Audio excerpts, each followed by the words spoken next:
Welcome back for the next session. Now with us, Prashant Sahu sir is with us now. Prashant is working with Tata Consultancy Services Limited over 3.7 years as a DevOps, cloud engineer and Scrum Master. He is a thought leader and practitioner in blockchain, DevOps, cloud and Scrum. He is passionate about driving digital technology initiatives such as blockchain, cloud, DevOps, enterprise architecture and Agile. He also handles the Agile methodology, cloud and blockchain technology community initiatives within TCS through coaching, mentoring and grooming techniques. Prashant is a thought leader, an adjunct professor, a technical speaker, a technical reviewer for Epres, a Springer Nature company, and a full-time practitioner in blockchain, cloud, and Scrum, working for Tata Consultancy Services. He has implemented solution architectures with automating and orchestrating workloads on the cloud service providers like Microsoft Azure and Google Cloud, and also led the cross-functional teams to achieve the goals using agile methodologies. Prashant is a certified blockchain expert from Blockchain Council and serving as a member of the board in Blockchain Council. He was selected as a speaker to the China International Industry Big Data Expo 2018 by the Chinese government and also to the International Blockchain Council by the government of Telangana and Goa. He also received accolades for his presentation in China International Industry Big Data Expo 2018 by the Chinese government. He is a working group member in the Blockchain Council, Cryptocurrency Certification Consortium, Scrum Alliance, Scrum Organization, and International Institute of Business Analytics. With this brief introduction, I request Prashant sir to take over the session. Yeah. So, yes, guys, today we are going to deal about Ethereum and smart contracts part. Now, Ethereum is generally one of the application of the blockchain technology, like how you have heard about Bitcoin and everything, right? In the same way, Ethereum is also one of the important application of the blockchain technology. Now, when I say Ethereum, right, Bitcoin and Ethereum, when we compare these two things, Bitcoin only consists of transactions, guys. It does not consist of any documents which you can store inside the Ethereum. Okay, you can't store any documents inside the Ethereum. Okay, I mean to say, like, Bitcoin will not allow you to store any documents inside it. Whenever you talk about Bitcoin, Bitcoin means it is only transactions. Always you need to remember this. And when we go to Ethereum here, right, Ethereum consists of both transactions. Along with the transactions, it also gives you a scope to store your documents inside the Ethereum blockchain. For that reason, Ethereum also became very famous along with the Bitcoin. The reason why Ethereum, people are talking about Ethereum and why this is so popular is because we can actually try to store our documents inside the Ethereum. For that reason, Ethereum is very much popular when compared to Bitcoin. Bitcoin also is popular, but it is only dependent on the transactions. You can't store any of your document inside the Bitcoin because Bitcoin doesn't support any such sort of activities for the time being. Okay, so now what is the difference between Bitcoin and Ethereum is Bitcoin supports only transactions. Okay, now whereas when you go to Ethereum, right, Ethereum supports both the transactions. Along with the transactions, it also supports the documents to be stored inside it. Okay, that is one of the most important point which you actually need to understand it. Okay, now coming to one of the most important thing is Bitcoin and Ethereum. Both are the important applications of the blockchain technology. Okay, both of them are the important applications of the blockchain technology. And what are we going to discuss today? Like, what exactly is Ethereum? Okay, and then what is the smart contract? What do we call it as a DApp? Okay, decentralized applications. And then we have EVM, that is Ethereum virtual machine, and what is gas. And then we will be seeing about certain blockchain startups. And then what is blockchain and Web 3.0 and certain applications of the blockchain is what I'm going to explain it to you all, guys. Okay, so now let us go ahead with what exactly is Ethereum. So now if you see this, what is actually Ethereum here, right? Now, when I say what is Ethereum here in this case, Ethereum is nothing but we have a founder for this Ethereum basically. Now, who is the founder of this Ethereum? The Ethereum's founder is actually Vitalik Buterin. Okay, his name is actually Vitalik Buterin. It is Vitalik. Okay, it is Vitalik Buterin. So as I'm not able to share my screen, guys. So please adjust with me to make sure that whatever I'm trying to say.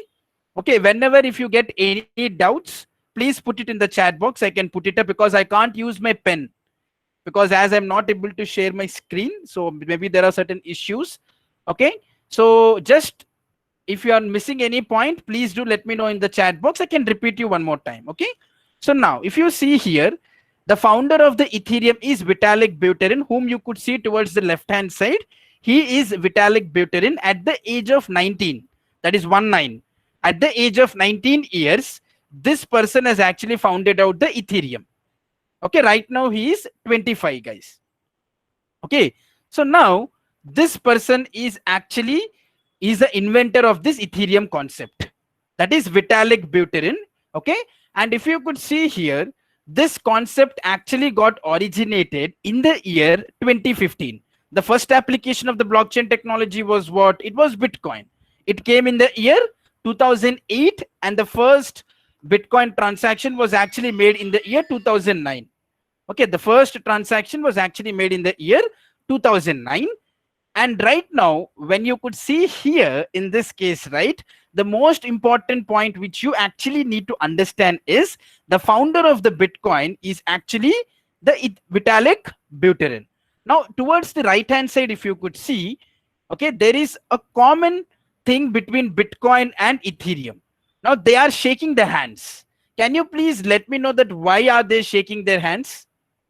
Can you just let me know like why they are actually shaking their hands? That means, when do we shake the hand? Whenever there is some common things between both of us, right? Let me say if I have a common thing between one of my colleague or one of my friend, I shake the hand saying that, hey guys, yes, we are actually having certain things in common.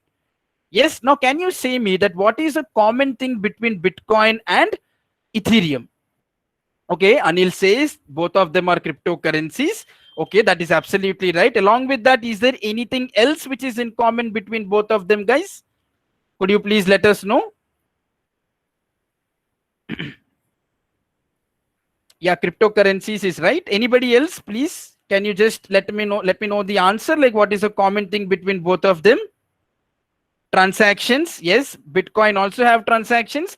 Ethereum also have transactions. And one more important common thing between both of them is, okay, both of them are actually using the blockchain technology, as Venkata Satish has explained it. Yes, it is blockchain technology. Okay, both the coins, okay, Ethereum as well as Bitcoin, both of them, they actually use the blockchain technology as one of the important technology. Okay, so these two have blockchain technology as a common thing, as well as cryptocurrencies also. Okay, now, yes, in the blockchain, when I say blockchain, there are inside the blockchain, there are various properties like distributed ledger, consensus protocol, mining, all these things again will be common. When I say blockchain, automatically all the properties of the blockchain, both the coins will follow. There is no doubt in that. Okay, so this is one of the important thing. Now, when I say differences between both of them, that one of the major difference is what? One supports only transactions, that is nothing but your Bitcoin, whereas Ethereum supports both your transactions. Along with your transactions, it also supports your what? Documents to be stored inside it. That is nothing but, what is that documents? I will explain you a little bit later. Okay, now right now I'm just saying it as a document, right? I'll explain you clearly like what is this document actually called as inside the Ethereum.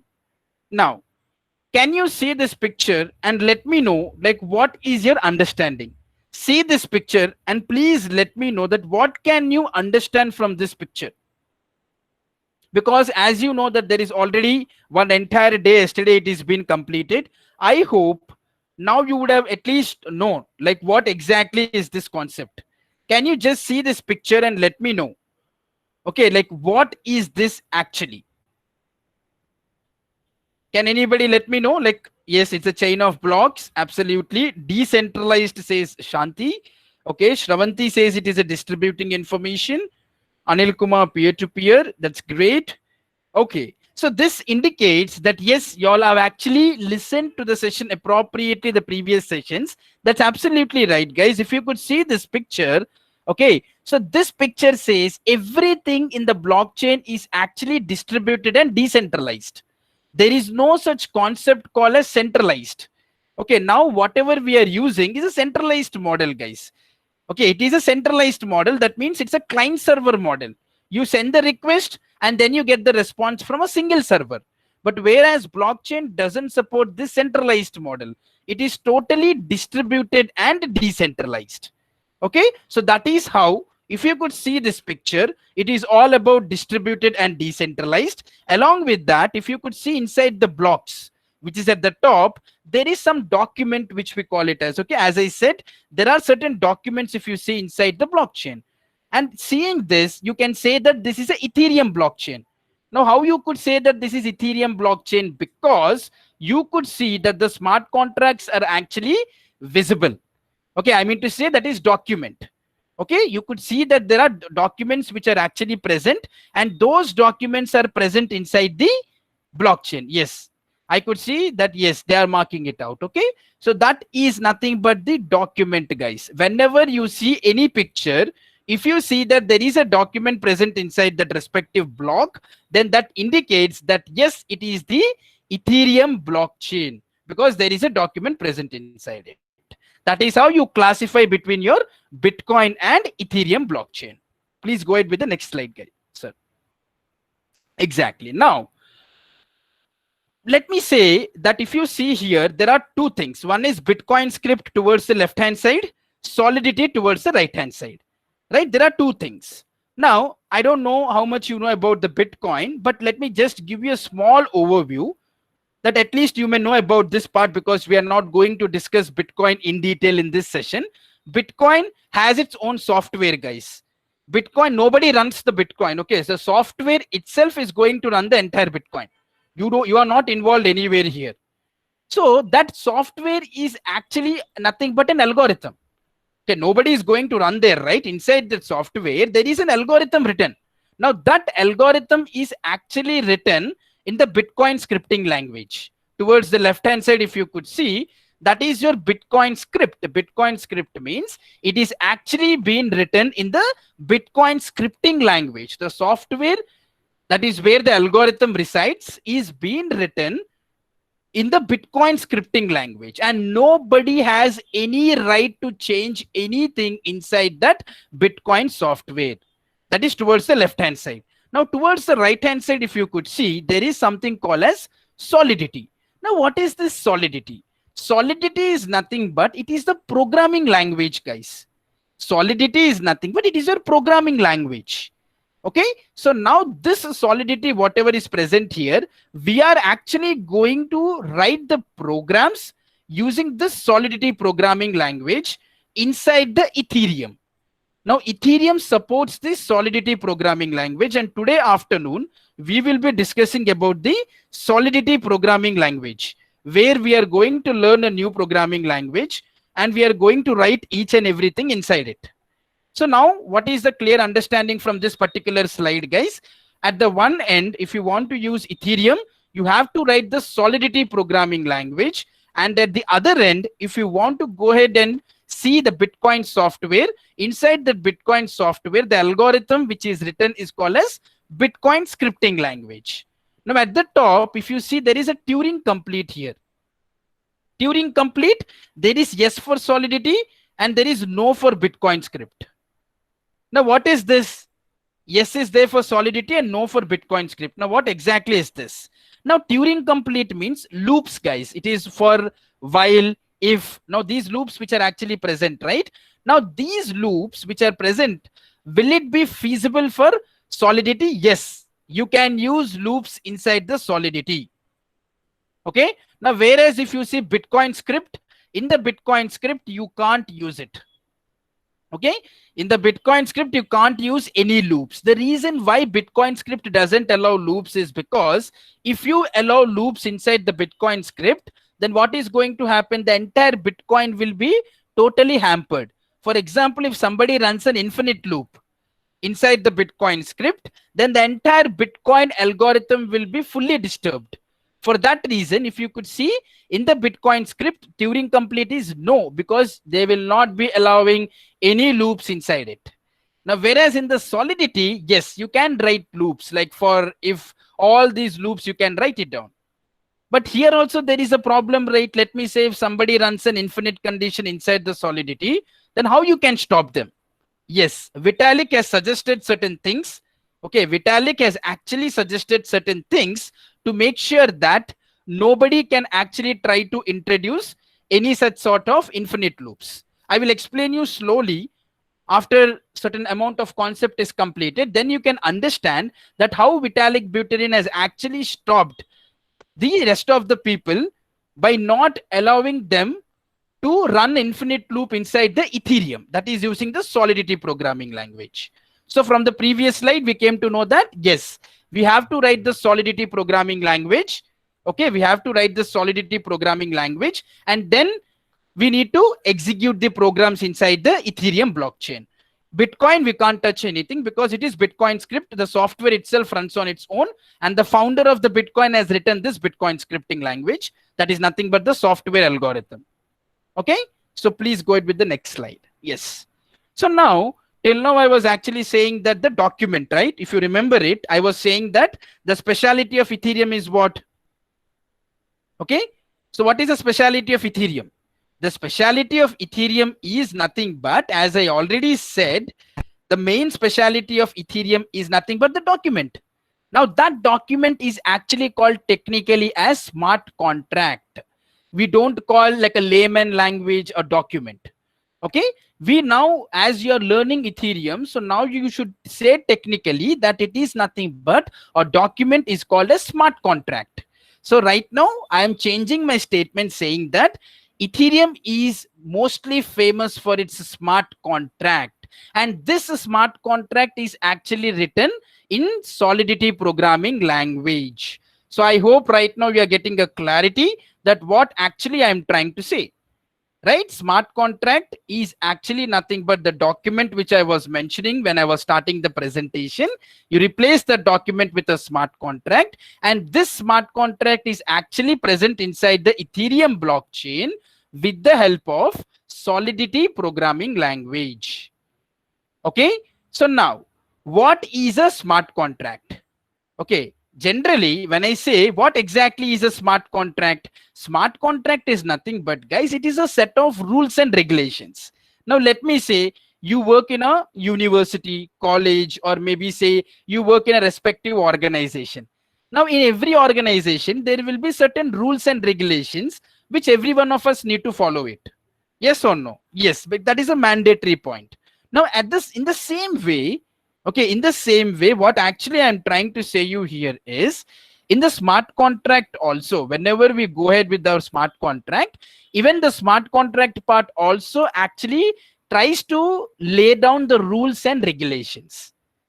Okay, now what are those rules and regulations? Let me explain you that. Okay, see here, there are certain rules. If you could see the very first rule, guys, it starts from the bottom. If you see the numbers, the number one is starting from the bottom. Okay, it's from bottom to top. First thing what you need to do is you need to first understand the business problem. Okay, first you need to understand the problem, and then you need to see like who are present inside the network. Okay, whom to put it inside the network, and who are the participants. And the third point, if you see, what are the parties who need to be involved here. Fourth point, you need to see that what are the prerequisites which are required for this smart contract. Fifth point is when the event should be triggered. And the sixth point is you have to define the logic. Now I know that many of you may not get like what I exactly said. I know that because it is just like a simple points. Now let me explain that with an example to you so that you can understand that what are these points. Then again I can come back and show you like what are those points. Now let me say you that, like, if you could see here in this example, guys. Okay, now for example, there is a person called as Sid. Okay, his name is Sid. Now Sid took a loan from SBI Bank. If you could see towards the left hand side, there is a flow chart. Okay, the small pictorial representation. Now there is a person called as Sid here. Now Sid wants to take the loan from SBI. Now what happens? SBI grants him the loan. Okay, so this is a general process. Now, what is the general process of providing a loan? You go to court, you provide your securities, and then the bank gives you the loan. So it is a very tedious process. It will take almost 1 month, 2 months, 3 months. Sometimes it may take more than that, based on the amount of loan which you're actually trying to take from the respective bank. Now, what actually I'm trying to say you is, let me say you very clearly that there is a bank here, SBI. Okay.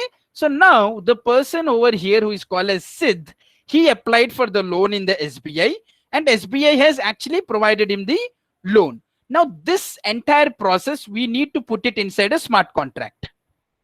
Whatever this process is present, I want to put it inside a smart contract. Now, what are the certain things which I need to consider to put it inside the smart contract? As I already explained in the previous slide, there are certain rules and regulations which you need to follow. Now, let me explain you what is the first rule. The business problem. Now, what is the business problem here is, if you see, you have to ensure that the timely repayment for the loan happens. Now, let me say, if Sid takes a loan from SBI, then Sid has to repay the loan appropriately, right? Every month EMI he needs to pay. That is the business problem. That is the problem which we need to consider and try to design the smart contract in such a way where Sid can directly pay the payment directly to SBI bank. That is a business problem. Now, who is the involved party here? Now, who are the involved parties? Who is involved? Let me say, if Prashant takes the loan in SBI, now who are the involved parties here? Only Prashant and SBI. Because Prashant took the loan, he has to repay it. SBI gave the loan, so it is SBI. So only involved parties in this case, if you see, it is Sid and SBI. These two are involved parties. Now coming to third point, network. Inside the network, there may be many people. There may be Sid, SBI, other banks like if you say HDFC, okay, or otherwise you can say HSBC banks, any other bank, okay, Bank of Baroda, there may be various other banks. And along with that, RBI is also present. In the network, you can have many people, guys. There is no wrong, there is nothing, I mean to say there is no issue at all. But most important thing is what? Involved parties, like actually who are involved. Okay, actually who are involved. That is the most important thing. Okay, so now slides are not visible. Okay, slides are visible now. So if you could see, it is actually visible to me. Please unmute your mics. I request, please unmute your mic, Nagendra. Yeah. So now, if you could see here in this case, guys, the most important thing which you need to understand is, in the network, there may be many people. Okay, Sid, SBI, other banks and RBI, we are not bothered who are present inside the network. Okay, network means what? It will have lots of people. Involved parties are who? With which bank you're involved. Let me say, today I have taken a loan from SBI. Okay, tomorrow I may take a loan from HDFC Bank. Then who will be the involved parties here? Prashant and HDFC Bank. It is in that way you have to see the involved parties and network participants. Now coming to prerequisite. Now what is the prerequisite which you need to put inside the smart contract? Now say me one thing, guys, general thing. Now once 1 month is completed, then you will repay the loan, right? Every month you have to pay the EMIs. This is a general process. Now, how do you know that the month is completed? Because you know that you are being educated in such a way that you know that when the month starts and when the month ends. But do you think that the smart contract knows all these things? No, smart contract doesn't know anything. You have to explain each and everything to smart contract. Then only the smart contract will understand. If you don't put anything to smart contract, right, it doesn't know what is what. So it is your responsibility to make your smart contract actually understand. Okay, to make your smart contract actually understand here in this case, then what we have to actually, you need to know here in this case is, you have to explain it to your smart contract. Now, what you have to explain, see here, the prerequisite in this case is the network which is present here, it needs access to your calendar and time. Okay, whatever network which is present here, it needs access to calendar and time. Can anybody let me know that why am I trying to put calendar and time? Can anybody let me know that why I am putting the prerequisite in the smart contract as calendar and time? Can anybody let me know, the guys? timestamp. Sumit says, okay. Anybody else who is having any other reminder? Very good.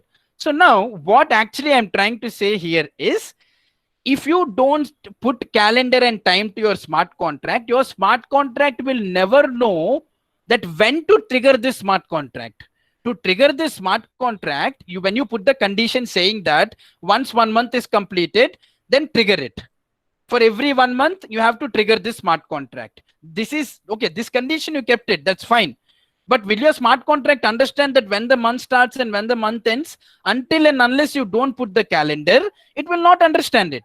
So for that reason, the prerequisite for the smart contract to be designed here is your calendar and time. So these two are the most important things which we actually need to consider, guys. Okay, calendar and time actually needs to be taken, because based on the calendar only, the smart contract will understand. Time is nothing but based on the time only, the day changes. So that's the reason, calendar and time. Now, what is a trigger? When will the smart contract trigger? The smart contract is going to trigger when the month is going to be changed. Now you know that, right? Fourth and fifth point are interdependent, guys. If you see, fourth and fifth points are interdependent.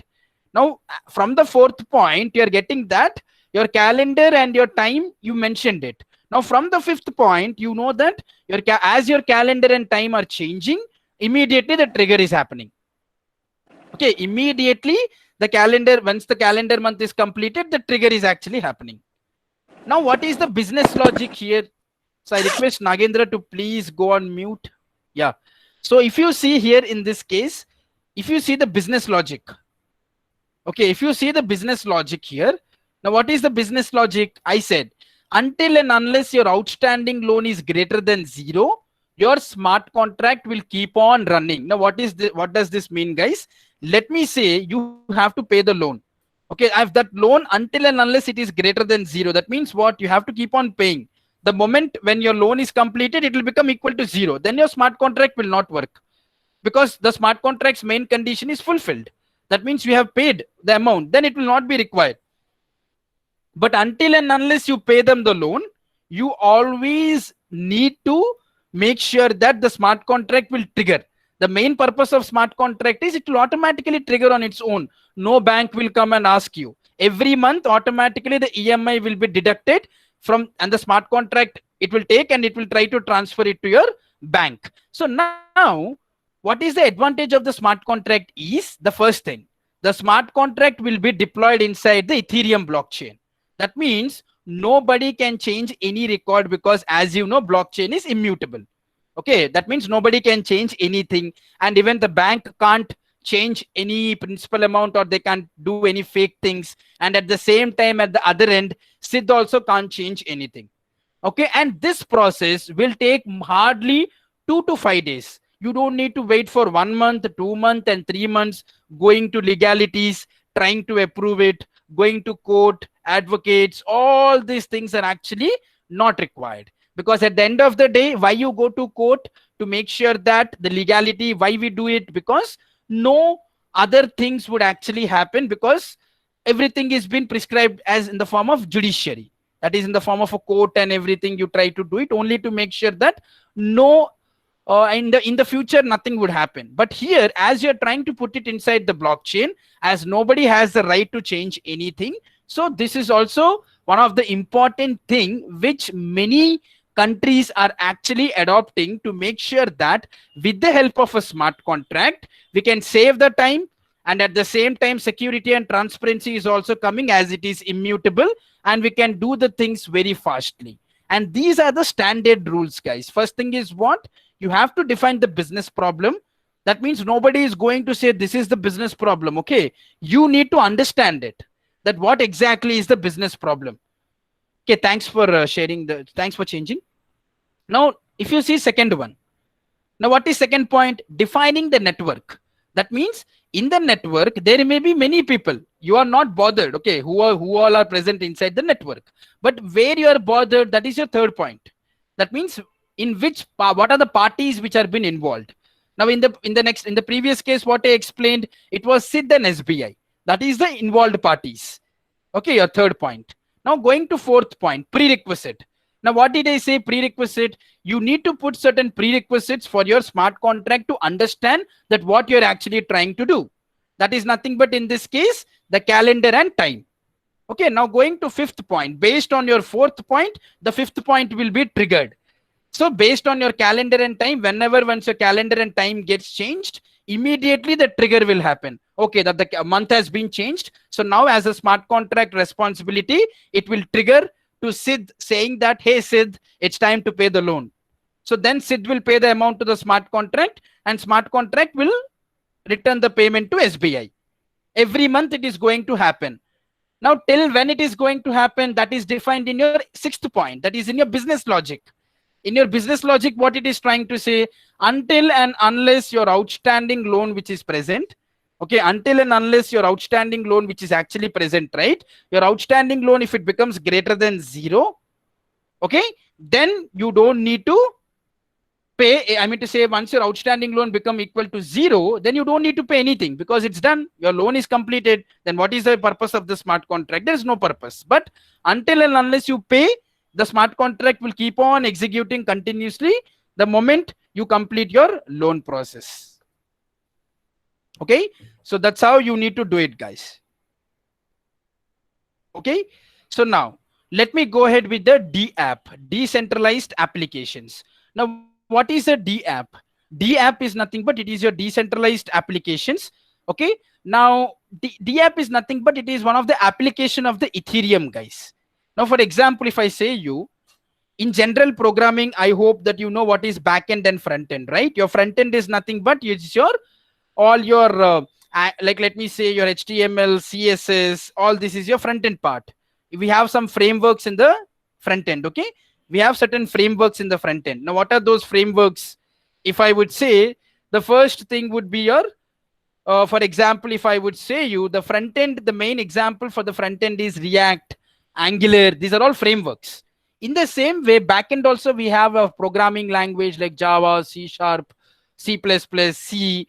Along with that, we also have Solidity as a backend. Now, for a decentralized application, your backend is always Solidity, guys, because we are talking about Ethereum blockchain.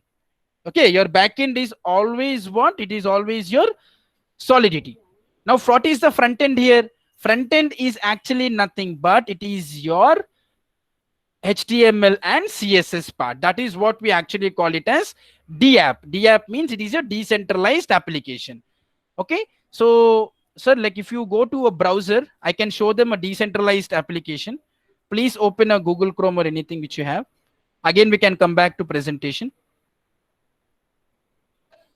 Yeah, you can directly go to Chrome once if you have. I want to show them one important thing. So if it is possible, could you please go? Because that is important to know them, that what exactly is that. Otherwise, you can do one thing, guys. You can open this, okay, in your browser, whatever I have kept right now, okay. So it is a DTube, okay. Please open DTube. Sir, if possible, you can also open it. Open a new tab. Please go to a new tab and open DTube. So if you open this DTube, right, it is one of the biggest application of the DApp. Okay, DTube. Actually, because of screen share and everything, I'm not able to show each and everything, guys. Otherwise, you would have seen that everything in my screen itself. Okay, so please open DTube. DTube is nothing but it is a decentralized tube, guys. DTube is nothing but it is actually what we call it as a decentralized tube. Yeah, I got it. So if you could see in the screen, so this is one of the important application of the blockchain technology. Now, can you say me, guys, what is the main disadvantage of YouTube? Okay, YouTube. Now, I'm not talking about DTube, but it is YouTube. In YouTube, whenever you see any things, you see some advertisements coming up, right? Certain amount of advertisements coming and then it will break the flow, right? But here, DTube is nothing but decentralized tube, which is running on Ethereum blockchain. Okay, it is a DApp, which we call decentralized application. It is the same model of YouTube. But the only difference between YouTube and DTube is in the DTube, you will not be getting any advertisements because blockchain doesn't support any third party and intermediaries. blockchain doesn't support any third party and intermediaries, guys. Okay, so DTube is a platform which is giving a very strong competition to YouTube. In the future, you will be seeing all the videos coming up in the DTube, and then you don't need to see the videos without any advertisements. You can happily see each and every video. Okay, there will be no advertisements coming, and then you can see at a full stretch. That is the main speciality of the DTube. That is a decentralized tube, which is giving a tough competition to YouTube by removing all the third parties like advertisements and everything. Okay, it is one of the application of the D app. Now please go to Steemit, sir, which you have opened it previously. Please go into Steemit. No, not here. Not here. You can leave this. Okay, already. Yeah, this is the one, guys. Now, if you could see at the top towards the left-hand side, there is a green color mark saying that it is Steemit. Now, what is Steemit? Steemit means it is actually it is also one of the application of D app. That is decentralized application. D app. Okay. So this Steemit, which is actually present, it is giving a tough competition to Twitter, guys. Okay, it is giving a tough competition to Twitter, where you can tweet here, you can write the blogs, you can put anything related to the latest technology that is related to blockchain, guys. So this is what we call it as a Steemit. You can note it down. Steemit as well as DTube, both are the important applications of the D app.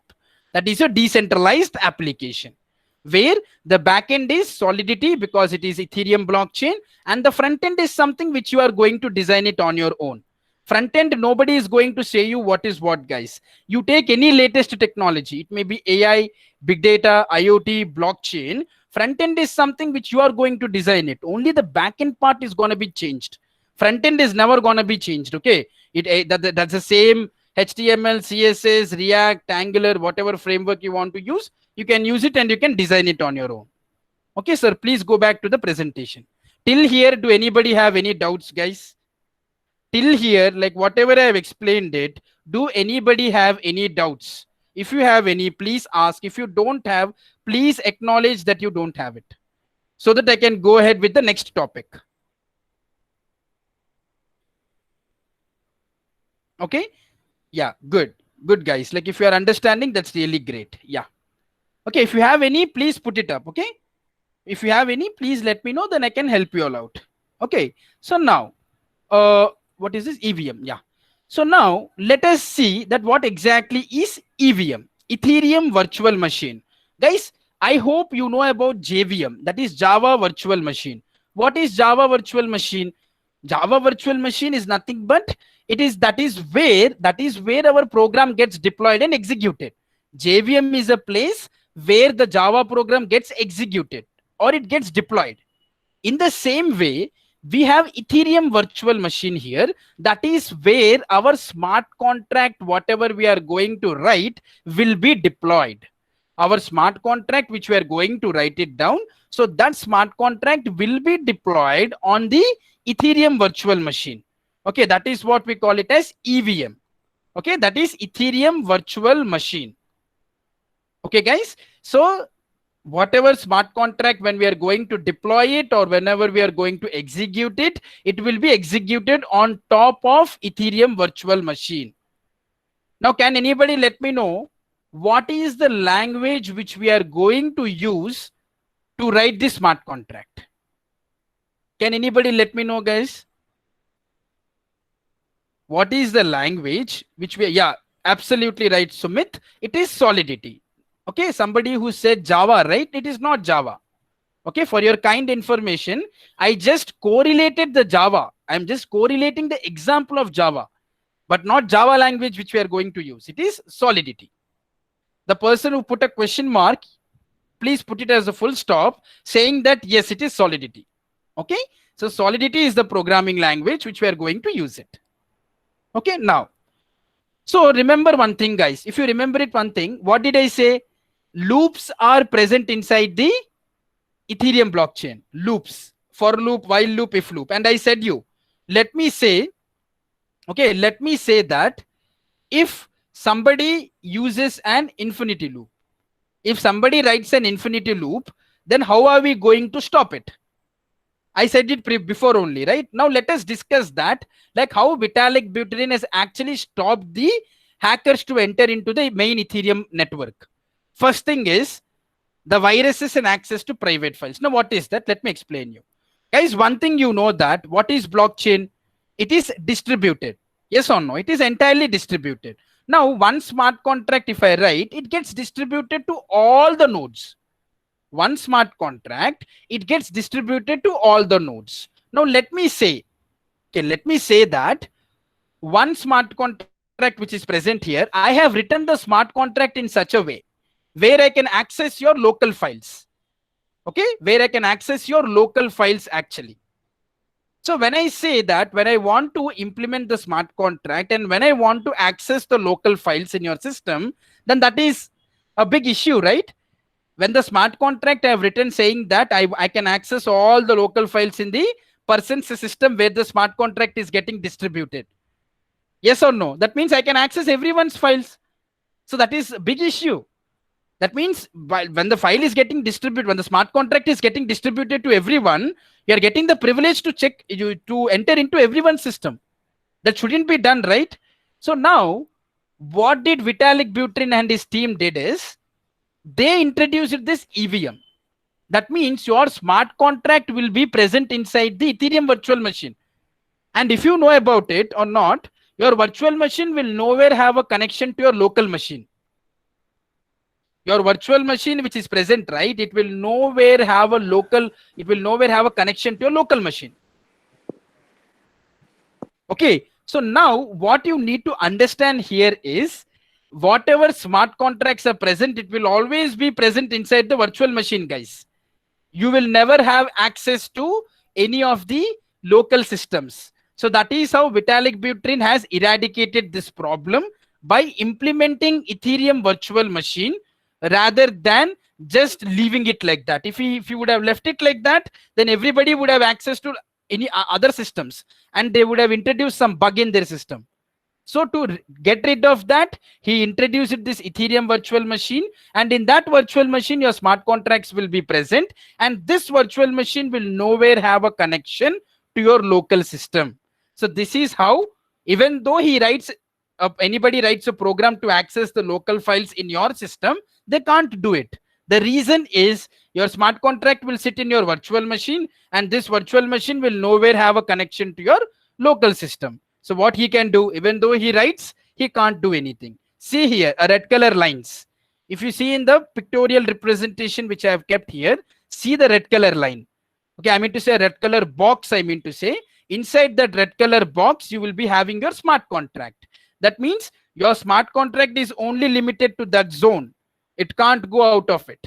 That's how Vitalik Buterin and his team has taken the right measure to make sure that nobody can write any such bugs. When it gets distributed, it will only be present inside that virtual machine, but it will not go to any other systems. Okay. Now, the second problem, infinite loops. Now, let me say if somebody run an infinite loop inside the Ethereum blockchain, then how the Ethereum blockchain is going to sustain that? Now, somebody runs an infinite loop, then the blocks will keep on going continuously. Nobody is going to stop that. Now, how did this Vitalik Buterin has stopped this problem? Let me explain you with the next concept. Please go to the next slide, sir. Yeah. So there is a concept called as gas. Now, what is this gas? I just want to explain you exactly like what is this gas concept. Simply, I will say you one important thing, guys.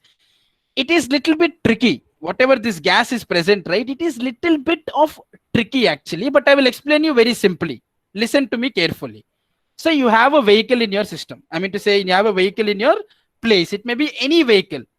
Now, how your vehicle will run, guys? Your vehicle will run when there is a fuel in your vehicle. Yes or no? If there is no fuel, your vehicle will not run. So in order to make sure that your vehicle will run, you add the fuel in your vehicle so that it will run. Now, whenever you complete it, you go to fuel station and then again fill the fuel. This is what we generally do it.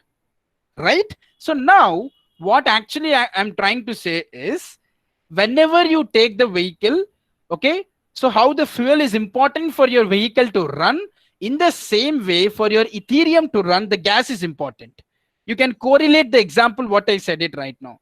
For your vehicle to run, the fuel is important. For your Ethereum to run, the gas is important here. If there is no gas, there is no Ethereum. If there is no Ethereum, then you can't write any smart contract, any Solidity programming language. So gas is the most important thing inside the Ethereum. So now what exactly is the gas?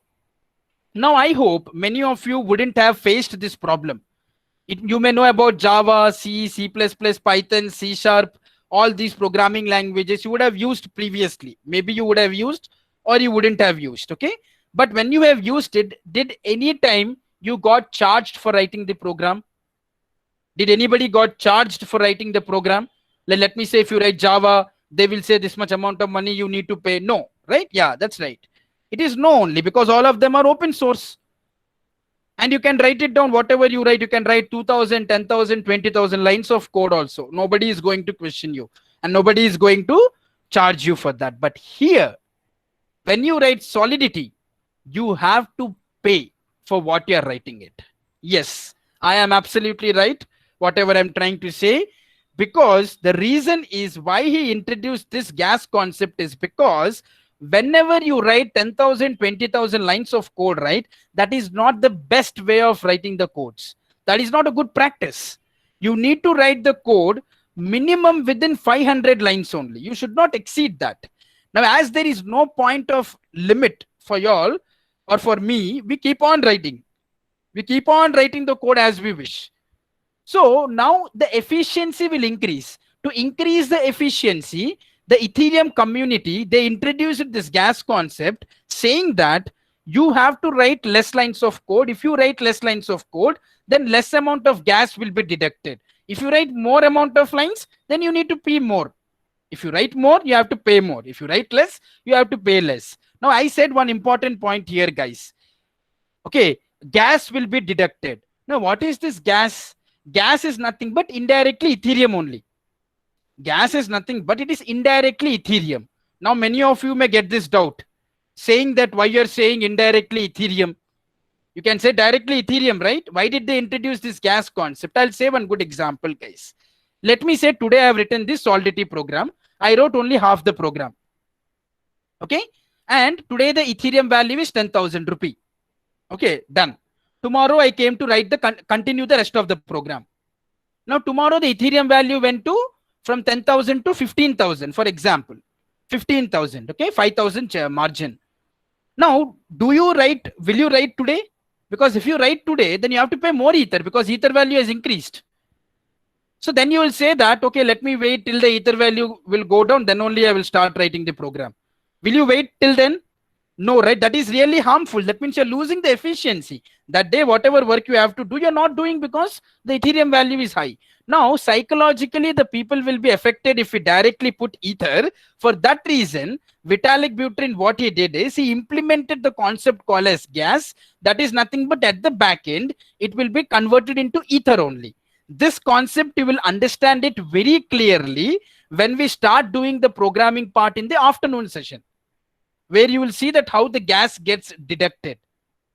Okay, and then one more important point which you need to understand here is, guys, okay, so that, like I mean to say, whatever gas which is actually present here, it is just mainly for those people who run infinite loop.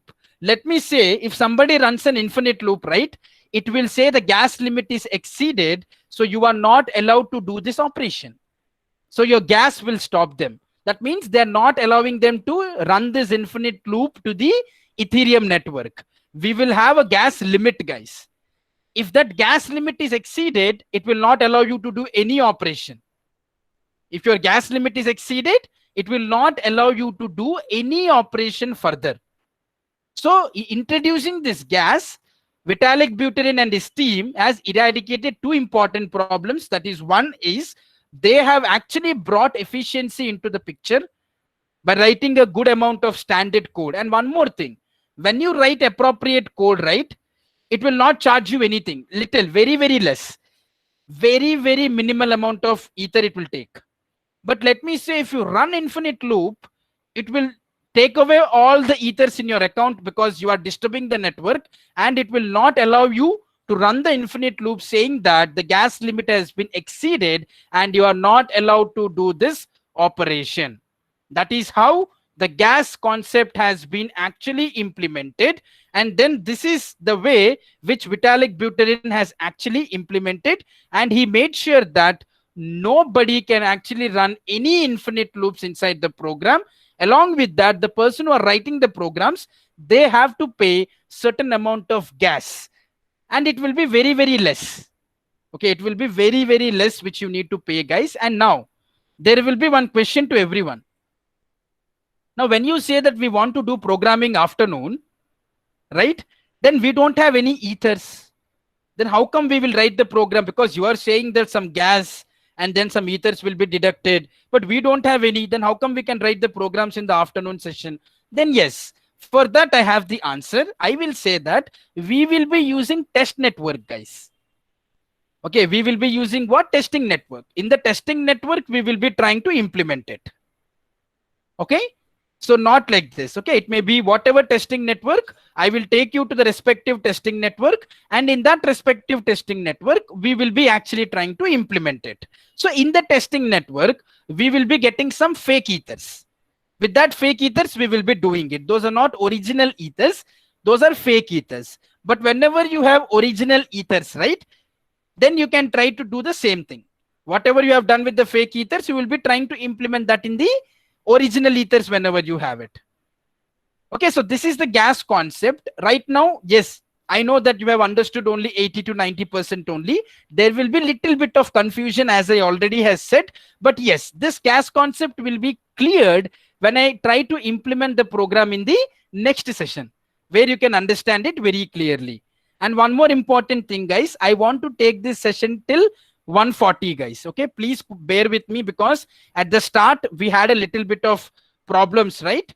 So please bear with me till 140. Okay, that is only 10 more minutes extra I will take, not more than that. Okay, now blockchain and web 1.0. Now what is this, guys? Now this is, if you could see these sites, now what are these? This is nothing but this is web 1.0. That means in the early 2000s, your websites seems to look like this. Towards the left hand side, it is your Apple website, and towards the right hand side, we have Amazon.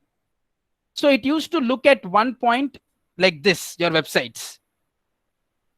Okay, now if you see web 2.0, see here, the things have been changed in this way. Okay, the things have actually been changed in this particular way. This is your front end. Now please go to web 1.0.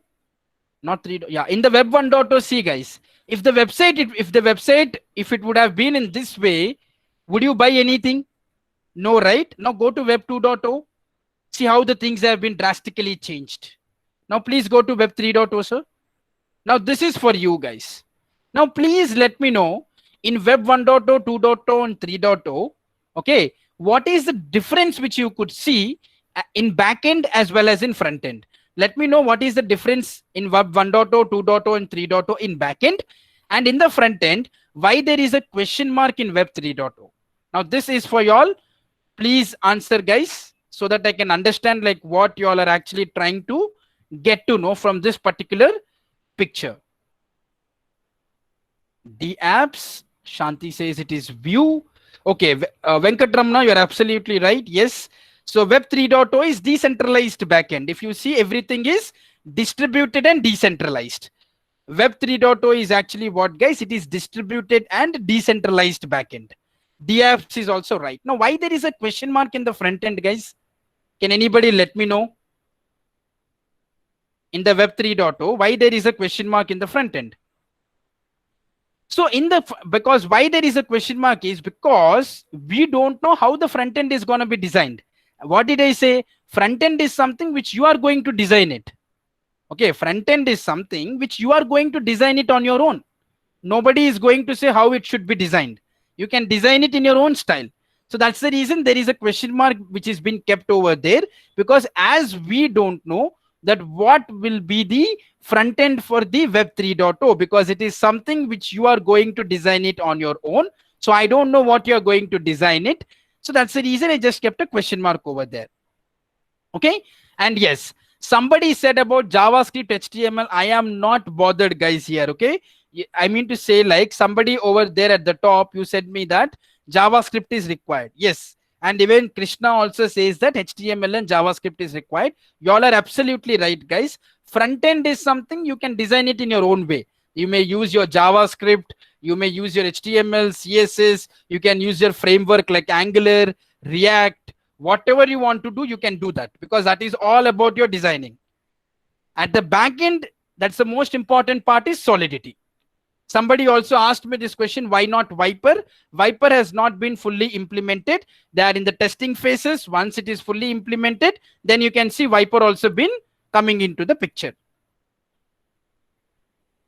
Okay. Yeah, please go ahead with the next one, sir. Not this. Please go ahead with the next part, sir. Yeah, please put it here, sir. Yeah. So now, everybody, so till now you understood the Ethereum concepts, right? Okay. So now let me explain you certain applications of the Ethereum, guys.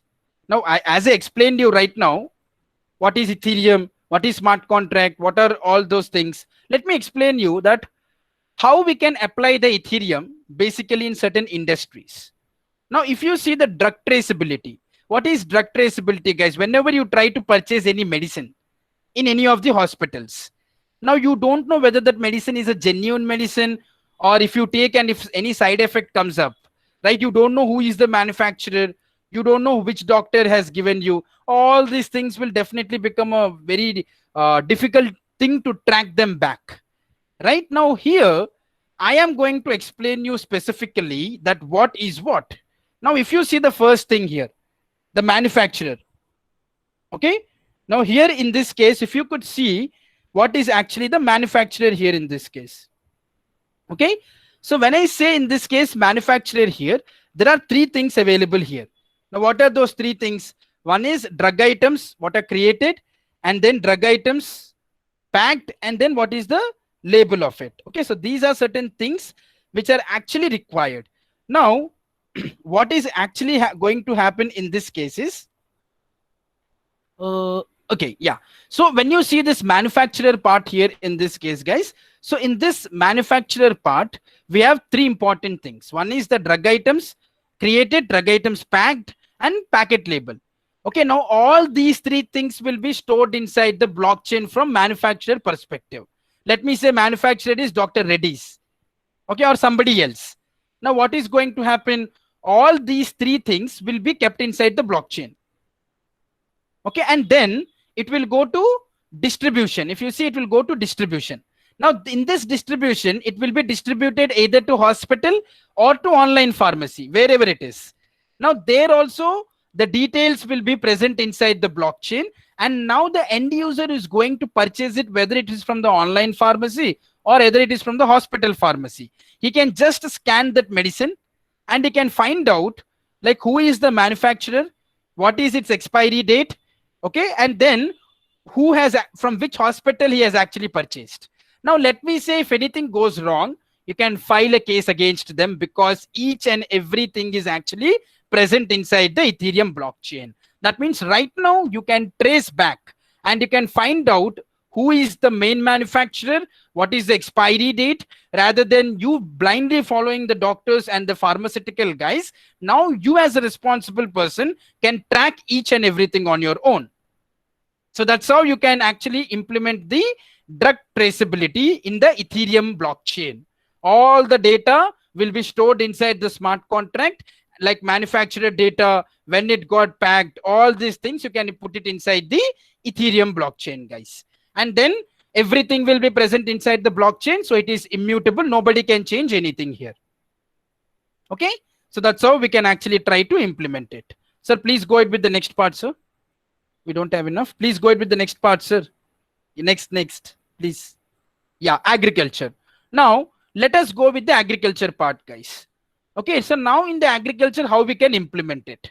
So in the agriculture, you see that there are farmers, guys. Now what is the main problem in agriculture, guys? Farmers are actually not getting the right income which they need to get. Yes or no? Because why? The intermediaries are disturbing the entire thing. Intermediaries are actually sitting and they're taking away the entire money of the farmers.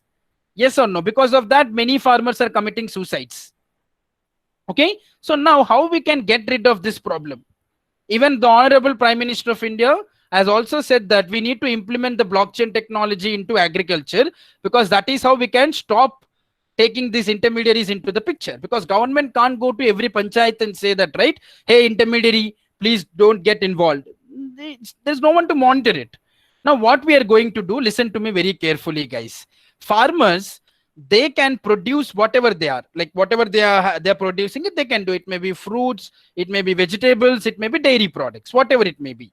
Now, all these details will be present inside a smart contract. For example, there is a respective panchayat. In that respective panchayat, whatever crops they're like whatever they are generating it, right? The farmers, okay, the what is going to happen, all those details will be present inside the smart contract, and that smart contract will be present inside the blockchain. And then what is going to happen? The government vehicle is going to come. It is going to take all your fruits, vegetables, dairy products, whatever is present in the panchayat. Okay, it will take that, the vehicle will go away. That vehicle will go take all these products and it will go away. Okay, and it will give to whom? To wholesaler, global market, and distributors. Now, where is the farmer getting money? Government will give the money as per MSP, that is minimum support price, which they need to get for cultivating the crops. They will get that money from the government directly. Government vehicle is coming, taking it away. Okay, and then there is no intermediary in between, and whatever they are trying to do, everything is present inside the smart contract, and that is present inside the blockchain. Now, at the end of the day, let me say you go to any wholesale market or a global market, or it may be distributor. You go and you purchase it. Now, there you will get all the details accurately. You will just scan it and you will get everything. Okay, like what is the quality, like I mean to say, what is the expiry date, from which place it came, okay, and then whether it is fresh or not. You don't need to ask anyone. Now, let me say, if the wholesaler wants to change the data, if the wholesaler wants to change the expiry date, can he do? No. Why he can't do? The reason is it is present inside the Ethereum blockchain, because it is immutable. Nobody can change anything. Everything is becoming transparent. Farmers are getting saved from intermediaries. Customers are getting saved by getting all the transparent data, guys. What else do we require? What else actually we require in this? So that is one of the most important thing, right? Because when we are getting all these things, then I don't think so we want anything else apart from it. Right? So please go with the next part. Yeah, this is also the same model. Now, budgeting. Okay, this is also the same model. What, like, just go one step backwards, sir. It is also the same model, guys. Okay, now what happened? I said panchayat model there. Now here the model is, let me say from Mumbai, I want some products to Anantapur. For example, from Mumbai, I want certain products to Anantapur. Now how it will come? Let me say from Mumbai port, it may come to nearby port. Okay, Kakinada or Visakhapatnam, whatever it may be. Okay, so what is going to happen? So all these products will be coming. Now here, when you try to put the products on a ship, so there will be IoT sensor, Internet of Things. This is blockchain in integration with IoT, guys, where you'll be having a sensor called as RFID, that is radio frequency identification sensor. Okay, it is RFID sensor will be kept, and all the real-time data will be stored inside the Ethereum blockchain. Now, at the end of the day, when you buy the product, right? Let me say Amazon example. Now, at the end of the day, when you track that Amazon product, it will say from which manufacturer it came, from which place it came, what is the expiry date, and how much time it took from Mumbai to come to Anantapur. All these things can be tracked easily with the help of the Ethereum blockchain. That is blockchain in integration with IoT, Internet of Things. And in the Internet of Things, what is the sensor which I'm using? That is RFID, radio frequency identification sensor, guys. Okay, this is how we can track the product movement. Okay, please go ahead with the next part, sir. Now, what is budgeting? Transparent budgeting. Budget means what, guys? Okay, what is actually budget? Budget is nothing but, generally, if I say you, okay, budget is basically, if I would say that, like, let me say you, like whenever we try to create a budget, let me say that whenever we try to create the budget on our own, so government actually tries to implement the budget, right? Every year you see state government and the central government implements the budget. Now, today the budget is there this year. For next year, when they go with the budget, they will misinterpret the values. Yes, this happens. Government misinterprets the value when they don't meet it. But let me explain you now how we can implement the budget in the blockchain. See here. Now, government official means finance minister. Okay, respective finance minister is going to write all his budget in the smart contract. Whatever he wants to implement for this respective financial year, everything will be present inside the smart contract. And then the smart contract will be present inside the blockchain, guys. Okay, now a government committee means what? Parliament, Lok Sabha and the Rajya Sabha. There will be a voting on top of this budget which is present inside the smart contract. Now let me say, if the result of voting is approved, then it will be in motion. Otherwise, if it is rejected, then it will not be allowed. Then the budget will not be passed. Now, the beauty of this is everything is present inside the Ethereum blockchain. Let me say it got approved, guys. Then this smart contract will be shared to all the departments, like education department, military, like how much healthcare, how much they have dedicated to all the sectors. Okay, how much they have actually dedicated to all the sector. Now, tomorrow, let me say to education sector, they have implemented 5% of the budget. Now, tomorrow they can't blame to education sector saying that we have given you 10%, but what did you do? They can't change any facts because everything is present inside the Ethereum blockchain. Now, let me say this year they want to allocate around 1 crore budget. But next year when they start the budget, they will say that they have actually kept 2 to 3 crores of budget. That is a fake value. Now opposition party as well as the rest of the people can easily identify because everything is present inside the Ethereum blockchain. Even the ruling party as well as the opposition party. Nobody can change anything inside the Ethereum blockchain because it is immutable. Okay, now as well as people, now the reporting, see here, guys. At the bottom, all the citizens will get an accurate data. Now, for example, there is one scheme, Pradhan Mantri Awas Yojana, like where we are building the houses. Now in that scheme, let me say there is 1 crore. Okay, for example, I'm saying 1 crore budget is allocated. Now, government has to be accountable for it. All the citizens know about it. Now, government can't go and just try to misinterpret the value saying that it's not 1 crore, let us change it to 50 lakhs. They can't do it. Once they gave the word, once they put it inside the smart contract, once the voting is done, once it is present inside the Ethereum blockchain, nobody can change anything. That's how we can implement a transparent budgeting where no ruling party or opposition party or as well as citizens, nobody can change anything. This is how we can implement the transparent budgeting, guys. Online identity, guys. This in the online identity, what is going to happen is, here if you see, let me say you have your Aadhaar card. You can put your Aadhaar card, digital identity is present here, right? This Aadhaar card can be kept inside a smart contract and that can be stored inside the Ethereum blockchain. Now, let me say whenever you go to bank or any government authority or any hospitals or any transport, what is going to happen is your Aadhaar card, which is actually present inside the Ethereum blockchain, right? You will have one ID with you. Okay, let me say Prashant is my name, right? I can have one ID like Prashant07. For example, I'm saying. Now, wherever I go, I don't need to carry my Aadhaar card in my purse and show this is my Aadhaar card. Let me say if I go to government, I'll say that, hey, my ID is Prashant07. You can check my details, my Aadhaar card and everything is present there.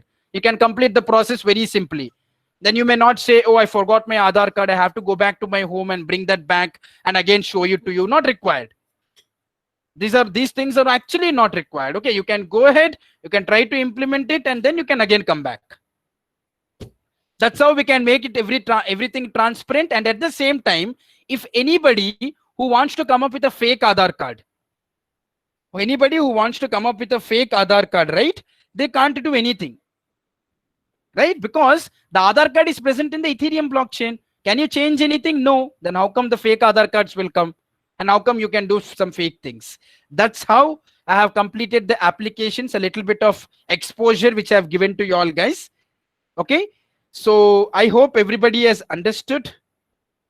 Time for next session will be 2:30 only, because the reason I have taken little bit of extra time is because of the starting lag. Okay, please bear with me, guys, because I don't want to miss the concepts. Okay, I want to put everything in front of you because you have to understand it. Otherwise, I would have completed at 1:30 only.